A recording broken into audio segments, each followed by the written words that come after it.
Acts 9, verse 2. And so that here we have this guy named Saul on his way to persecute Christians, so that if he found any there who belonged to the way, whether men or women, he might take them as prisoners to Jerusalem. As he neared Damascus on his journey, suddenly a light from heaven flashed around him. He fell to the ground and heard a voice say to him, Saul, Saul, why do you persecute me? And if you know the rest of that story, Saul at that point got knocked off his high horse, fell to the ground, and gets this major radical conversion experience, so much that his name even changes to Paul, who we read about so much in the Bible.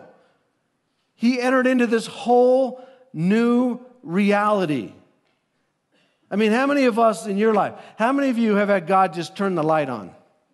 You just, you're living one way, you think you got it all together, and then suddenly you wake up and realize that Christianity isn't just a religious experience, it's a relationship with a living and active and powerful God that wants all of you and not just some of you.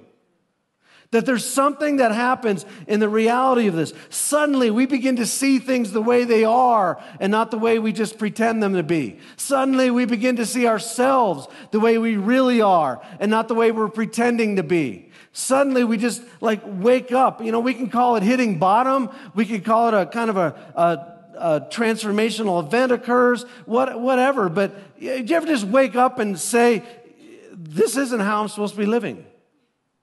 I know this isn't what I'm here for.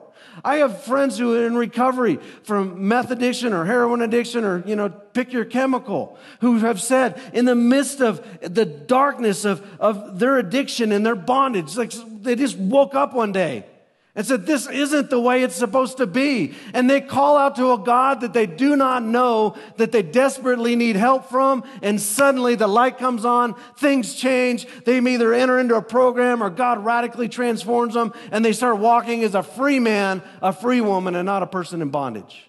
This is the suddenly that your entire destiny can change in a moment.